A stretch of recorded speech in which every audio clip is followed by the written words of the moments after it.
Hello everyone, सभी को राधे राधे। जैसा कि आप सभी से प्रॉमिस किया था 10 सितंबर को हम स्टार्ट करने जा रहे हैं क्लास 10 की फिजिक्स को। तो लेकर आ गया हूँ आपके लिए हमारे क्लास 10 के फिजिक्स का chapter number 1 light reflection and refraction. तो आप सभी का पहले तो मैं बहुत ही हार्दिक स्वागत करता हूँ हमारे प्यारे चैनल द गैलेक्सियल पर। और तो स्टार्ट करेंगे क्लास 10 की फिजिक्स को। वीडियो स्टार्ट करने से पहले आपसे कुछ कहना चाहूँगा कि जब मैं इस वीडियो को स्टार्ट करूँ या जो भी इस ब्लैक बोर्ड पर लिखूँ साथ साथ में आप भी उसको नोट करते चलिएगा, जिससे आपका रिवीजन और राइटिंग स्किल्स भी इंक्रीज होगी। तो चलिए स्टार्ट करते हैं और डिस्कस करते हैं कि लाइट जो रिफ्लेक्शन एंड रिफ्रैक्शन है ये हमारे बेसिकली लाइट के दो फिनोमेना हैं।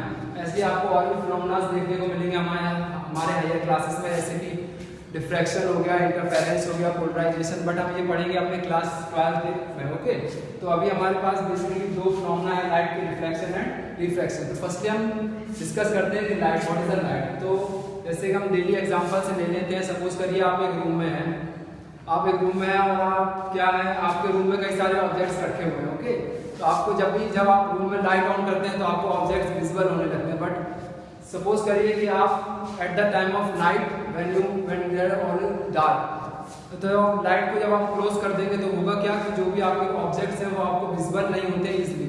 तो वो होता क्यों है, तो वही फिनोमेना हम इसमें आज पढ़ने वाले हैं। ओके, तो लाइट होती क्या कि द थिंग्स या फिर it is a source of energy which enables us to see the objects. Okay, तो ये तो हमारी डेली लाइफ से रिलेटेड डेफिनेशन हो जाती है कि एक सोर्स ऑफ एनर्जी है लाइट को, जो हमें किसी भी ऑब्जेक्ट को क्या करती है, हेल्प करती है विजिबल कराने में। बट अगर इसकी साइंटिफिक डेफिनेशन देखी जाए तो इसकी साइंटिफिक डेफिनेशन हम कह सकते हैं क्या, it is the electromagnetic radiation और the radiation which is suitable और विच इज कह सकते हैं क्या कि जैसे which is suitable for human eye. तो उसको मैं लिखकर बताता हूँ आपको। जो लाइट है हमारी वो है क्या, it is electromagnetic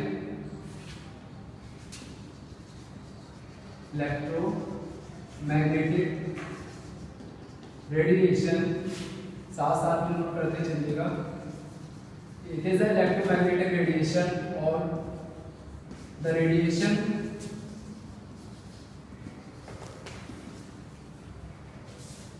which suitable for human eyes। Okay, तो बेसिकली डेफिनेशन हो जाती है हमारी लाइट की। लाइट हमारी क्या है, it is electromagnetic radiation, the radiation which is suitable for human eye. तो ऐसे आगे बढ़ते हैं हम लाइट के कुछ प्रॉपर्टीज पर डिस्कशन करेंगे कि लाइट की क्या क्या प्रॉपर्टीज होती है। जैसे कि पहली प्रॉपर्टी होती है लाइट की कि it moves in a straight line. आप सभी ने अपनी स्मॉल क्लास में 9th क्लास में पढ़ा होगा थोड़ा बहुत कि लाइट जो होती है वो स्ट्रेट लाइन मोशन करती है। लाइट की स्पीड होती है 3 × 10⁸ मीटर पर सेकंड। तो ये बेसिकली नॉर्मल सी इसकी प्रॉपर्टीज हैं। ओके, और क्या कहते हैं कि जो लाइट है वो हमारी किसी भी मीडियम की उसको जरूरत नहीं पड़ती है ट्रैवल करने के लिए। जैसे कि साउंड होता है हमारा, साउंड को क्या चाहिए होता है, कोई मीडियम चाहिए होता है ट्रैवल करने के लिए। ओके, बट लाइट जो है वो हमारी किसी मीडियम में ट्रैवल कर सकती है। लाइक वैक्यूम में भी वो ट्रैवल कर सकती है। अगर इसका एग्जांपल लेना चाहें वैक्यूम का, तो जैसे सनलाइट होती है हमारी, सन से जो रेज निकलती हैं अर्थ पर आते हैं, तो जो बीच में स्पेस है वहाँ पर कोई एलिमेंट या कोई मीडियम तो है नहीं, वैक्यूम ही क्रिएटेड है। तो जो लाइट होती है वो किससे, वैक्यूम से भी ट्रैवल कर सकती है। तो ये कुछ प्रॉपर्टीज हैं इसके, जो ये डेफिनेशन से प्रॉपर्टीज मैंने बताई है, मैंने अपने नोट्स में डाल दिया। आपको नोट्स के लिंक जो होगी वो डिस्क्रिप्शन में मिल जाएगी, आप वहाँ से डाउनलोड कर लीजिए। ओके, तो ऐसे साथ में आगे बढ़ते हैं, डिस्कस करेंगे हम क्या, सोर्स ऑफ लाइट पर। तो दो सोर्स होते हैं हमारे लाइट के, एक होता है हमारा ल्यूमिनस एंड दूसरा होता है हमारा नॉन ल्यूमिनस। ओके, एक होता है चमकीला और एक होता है थोड़ा कम चमकीला होता है, ऐसे कह सकते हैं हिंदी में। तो ल्यूमिनस ऑब्जेक्ट वो ऑब्जेक्ट्स होते हैं जिनके पास खुद की लाइट होती है, जो लाइट को एमिट करते हैं अपने अंदर से। जैसे कि हमारी स्टार्स हो गया, हमारा सन हो गया, और कैंडल ले लें हम, और क्या कहते हैं जो लैंप होती है, इसको बेसिकली हम देसी भाषा में लैंप बोलते हैं। ओके, और नॉन ल्यूमिनस हमारे ऑब्जेक्ट्स होते हैं, जैसे कि हमारी चेयर हो गया, हमारी बुक हो गई, जो खुद की लाइट को एमिट नहीं कर सकते, उसको क्या कहते हैं, नॉन ल्यूमिनस ऑब्जेक्ट्स।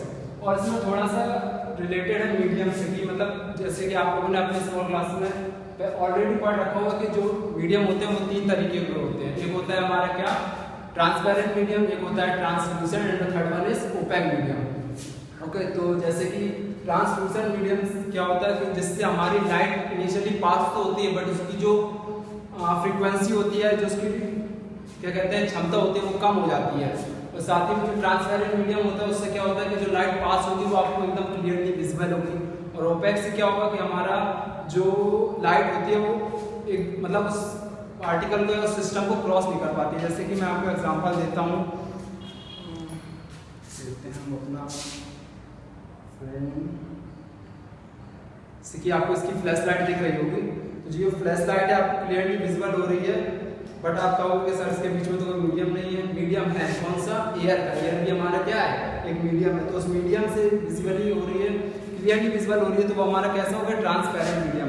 और अगर ट्रांसलूसेंट मीडियम की बात करें तो जैसे कि हम एक पेपर ले लेते हैं, जैसे ये पेपर होगा, तो होपफुली आपको ये विजिबल हो रहा होगा clearly,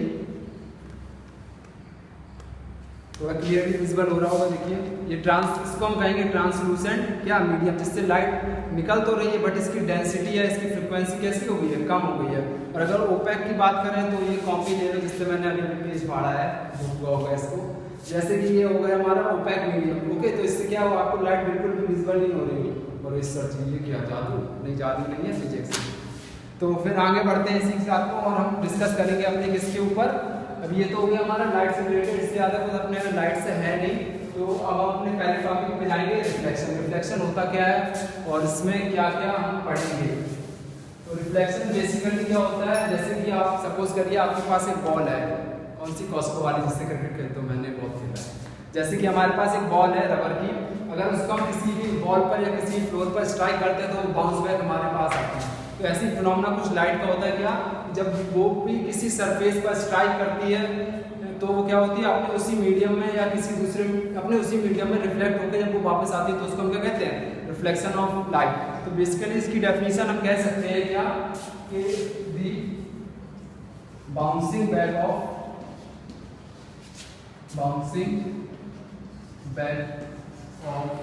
light, the bouncing back of light from any shiny surface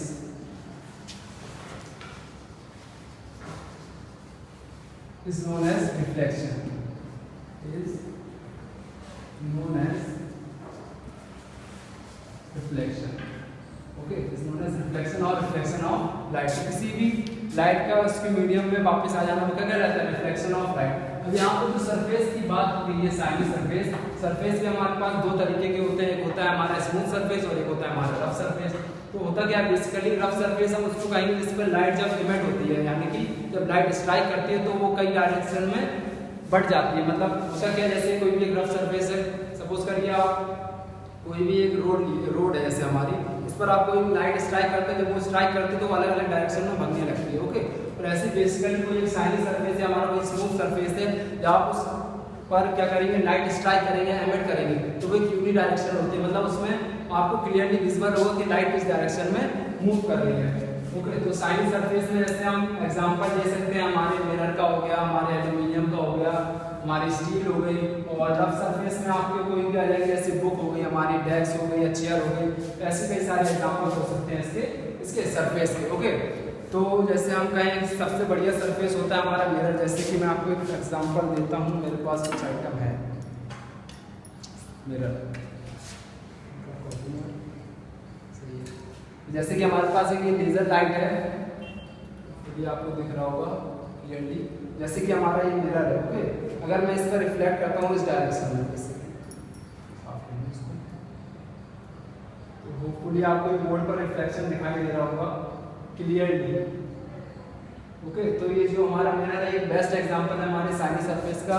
उसके बाद अगर मैं फिर से यही कॉपी ले लेता हूँ नोटबुक, अगर मैं इस पर रिफ्लेक्ट करता हूँ तो देखिएगा आपको कोई रिफ्लेक्शन ही नहीं दिखाई दे रहा है। बेसिकली इससे कुछ रिफ्लेक्शन हो ही नहीं रहा है। ओके, या फिर ये मिरर फोन का ले लेते तो देखिए इसमें रिफ्लेक्शन दिखाई दे रहा है, बट क्या है, इसकी डेंसिटी है, इसकी जो लाइट की क्या स्ट्रेंथ होती है ये कम हो गई है ना।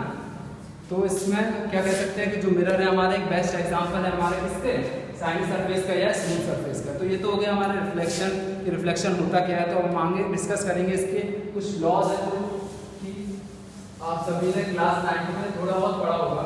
2 लॉज इसके दिए जाते हैं। कौन सा? पहला फर्स्ट लॉ है हमारा, क्या फर्स्ट लॉ है हमारा कि the incident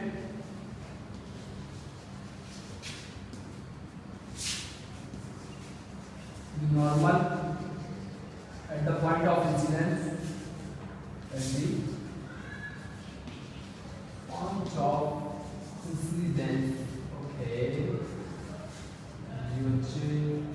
the incident, the normal at the point of incidence and the reflected wave. Okay, तो ये हमारा क्या है? Lie on a same plane. आप देखो sir ji, lie on the same plane। तो बेसिकली होता क्या है, जैसे कि हमारे पास सपोज करिए आप कोई एक प्लेन है, जैसे क्या सर बार-बार देना पड़ेगा। सपोज करिए हमारे पास एक ये प्लेन है, ठीक है। तो जब इस पर लाइट स्ट्राइक होगी, जैसे आपको ज़्यादा अच्छा समझ में आएगा, जैसे कि हमारी एक नोटबुक है, ओके। अगर हम इस पर कोई लाइट स्ट्राइक करते हैं तो जब इस सरफेस से सरफेस से वो रिफ्लेक्ट होगी तो उसी प्लेन पर रिफ्लेक्ट हो जाएगी। तो वही होता है कि क्या होता है, जो भी लाइट रे होती है हमारी इंसिडेंट लाइट रे होती है, जैसे कि हमारा ये सरफेस है, तो जो लाइट रे हमारी यहाँ पे स्ट्राइक करेगी तो इसके बीच में जो ये क्या नॉर्मल होगा स्ट्रेट, और जो रिफ्लेक्टेड रे होगी वो हमारी तीनों किस पर, एक प्लेन पर ही लाई करेगी। ओके, तो ये हमारा क्या था, फर्स्ट लॉ था। अब ऐसे ही आगे चलते हैं और डिस्कस करते हैं हम अपने सेकंड लॉ। सेकंड लॉ काफ़ी इंपॉर्टेंट है और ज़्यादा कुछ खास है नहीं, मतलब इंपॉर्टेंट है, बेसिकली न्यूमेरिकल के लिए इंपॉर्टेंट है हमारे लिए, बट सिंपली है, इससे आप आसानी से समझ सकते हैं क्या कि angle I is equal to angle R. ऐसा कि अब ये क्या होता है, समझिएगा कि एंगल आई और एंगल आर है क्या। जैसे कि अभी मैंने आपको बताया था कि आपका प्लेन है, ये आपकी नॉर्मल, और ये रही आपकी इंसिडेंट रे, ये रही आपकी रिफ्लेक्टेड रे। ओके, तो जो इंसिडेंट रे होगी हमारी, ये आई आर जिसको मैं कह सकता हूँ, जो इंसिडेंट रे और जो नॉर्मल है इसके बीच में जो एंगल बनेगा तो क्या होगा, हमारा इंसिडेंस एंगल होगा। ओके, और जो हमारी ये जो रिफ्लेक्टेड रे गई है और जो नॉर्मल इसके बीच में जो एंगल बनता है वो क्या होता है, एंगल ऑफ रिफ्लेक्शन। तो basically angle of incidence equal to होता है एंगल ऑफ रिफ्लेक्शन। ओके, तो उसके ये 2 लॉज थे हमारे में, ये क्या रिफ्लेक्शन के 2 लॉज हैं हमारे। और फिर इसके बाद जो हमारा मेन टॉपिक आता है वो आता है reflection through a plane mirror, और इमेज फॉर्मेशन भी है प्लेन मिरर से। तो वो चलिए डिस्कस करते हैं उसके ऊपर, क्या image formation through a plane mirror. जैसे कि मैं फिर से एक प्लेन मिरर ले लेता हूँ, जैसे कि आप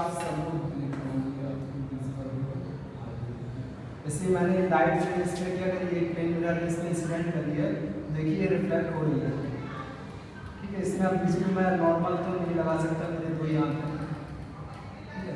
बेसिकली आपको दिख रहा होगा, तो इसी को मैं समझाने की कोशिश करता हूँ। हमें क्या, जैसे सपोज करिए हमारे पास ये प्लेन मिरर है और इसका ये क्या है, पॉलिश सरफेस। पॉलिश सरफेस होना चाहिए तभी रिफ्लेक्शन होगा, वरना ट्रांसपेरेंट मिरर लेके जाएंगे तो कुछ नहीं होने वाला है। जैसे पढ़ोगे लिखोगे तभी कुछ होगा, खाली गवार घूमो तो कोई नहीं मिलने वाला, ठीक है। ये हमारा मिरर हो गया, ये हमारा पॉलिश सरफेस हो गया। ओके, तो सपोज करिए ये क्या है, हमारा नॉर्मल है।